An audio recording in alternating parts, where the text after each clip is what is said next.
여러분, 하늘에서 빵이 내렸다는 이야기, 만나에 대해서 다들 한 번쯤 들어보셨죠? 네, 바로 그 이야기인데요. 오늘은 이 아주 익숙한 고대 이야기가 어쩌면 미래를 향한 놀라운 예언일 수도 있다는 아주 흥미로운 해석을 한번 깊이 파헤쳐 보려고 합니다. 자, 바로 이 질문이 오늘 우리가 함께 풀어볼 수수께끼의 핵심입니다. 오래된 이야기가 예언일 수 있다면 우리가 너무나 잘 안다고 생각했던 이 이야기, 그 표면 아래에는 과연 어떤 엄청난 의미가 숨어 있는 걸까요? 먼저 이 이야기가 시작되는 장면으로 한번 들어가 보죠. 배경은 정말 아무것도 없는 사막의 황무지입니다.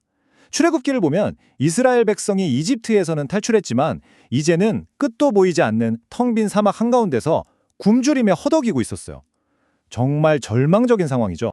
그런데 바로 그 절망의 순간에 정말 믿을 수 없는 기적이 일어납니다.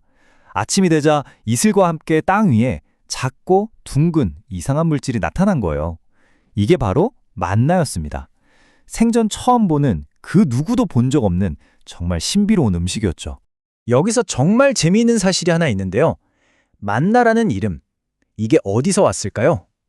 바로 히브리어로 만후라는 질문에서 왔다고 해요. 뜻은 이게 뭐야? 입니다. 사람들이 이걸 보고 얼마나 놀라고 신기했으면 음식 이름 자체가 이게 뭐지? 가 되었을까요? 정말 이 음식의 초자연적인 성격을 제대로 보여주는 이름 아닌가요? 자, 여기까지가 우리가 아는 만나 이야기의 표면적인 내용입니다. 그럼 이제부터는 이 이야기의 진짜 깊은 의미를 한번 파헤쳐 볼 시간입니다. 사실 수세기 동안 많은 신학자들이 이 만나 이야기는 그냥 옛날에 있었던 신기한 사건, 그 이상이라고 주장해왔거든요. 아니, 근데 빵에 대한 이야기가 어떻게 특정 사람에 대한 이야기가 될 수 있다는 걸까요? 좀 이상하게 들리죠? 오늘 우리가 살펴볼 자료에 따르면 이 비밀을 푸는 특별한 열쇠, 일종의 해석 렌즈가 있다고 합니다. 과연 그게 뭘까요? 정답은 바로 예표라는 개념입니다. 예표론이라고도 하는데요. 이게 뭐냐면 좀 쉽게 말해서 구약에 나오는 어떤 사람이나 사건이 사실은 앞으로 일어날 더 큰 사건의 예고편이나 그림자 같은 역할을 한다는 거예요. 그리고 그 본편이 바로 예수 그리스도라는 거죠. 일종의 신학적인 해석 방법입니다. 좋습니다. 그럼 이제 본격적으로 들어가 보겠습니다. 이 자료에서는 바로 이 예표론이라는 렌즈를 통해서 만나와 예수님 사이에 아주 구체적인 세 가지 연결고리, 즉 평행 이론이 존재한다고 주장합니다. 자, 그 첫 번째 평행 이론입니다. 바로 하늘로부터의 기원이에요. 무슨 말이냐면 만나와 예수님 둘 다 하늘에서 왔다는 공통점이 있고 또 겉보기에는 아주 평범하고 보잘것없어 보였다는 점입니다. 이걸 나란히 놓고 보면 비교가 훨씬 더 명확해지죠. 보세요. 만나는 분명 하늘에서 온 기적의 음식이지만 그 모습은 그냥 작고 둥근 물질일 뿐이었어요. 그리고 예수님 역시 신적인 존재이지만 우리 눈에는 그저 평범한 한 사람의 모습으로 오셨다는 거죠. 둘 다 그 기원은 위대하지만 겉모습은 아주 겸손했다는 공통점이 있다는 겁니다.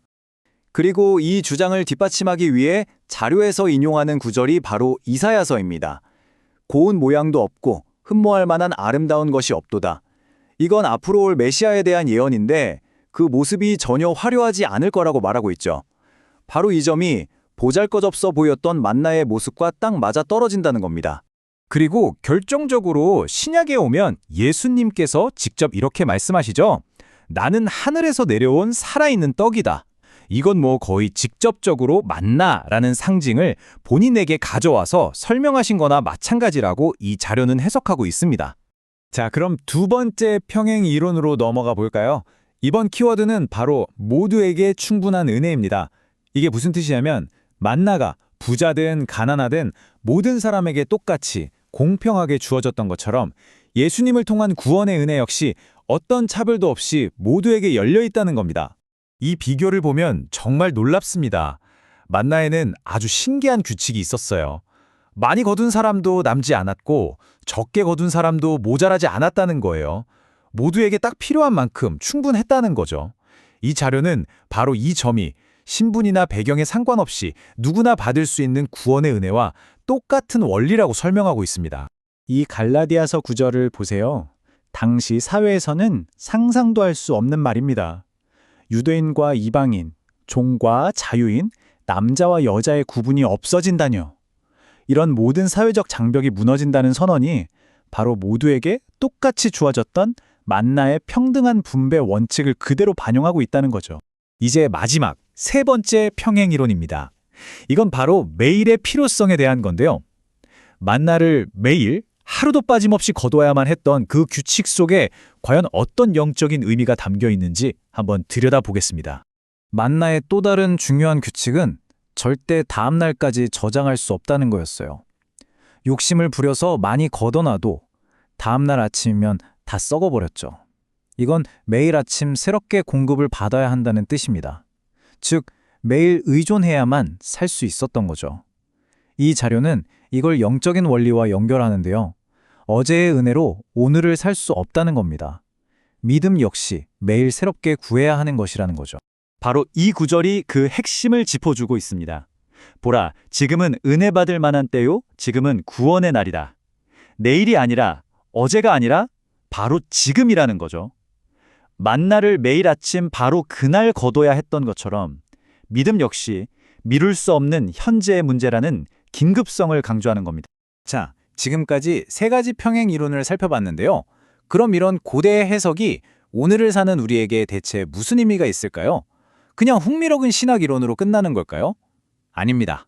이 자료에 따르면 이건 우리 일상생활에 바로 적용할 수 있는 구체적인 청사진이 될 수 있습니다. 그래서 이 자료가 제시하는 결론, 즉 우리가 일상에서 실천할 수 있는 두 가지 행동 강령이 바로 이것입니다. 첫째, 결국 승리할 거라는 확신을 가지고 살 것. 그리고 둘째, 매일매일의 삶의 초점을 예수님께 맞추는 것. 바로 만나를 매일 의지했던 것처럼 말이죠.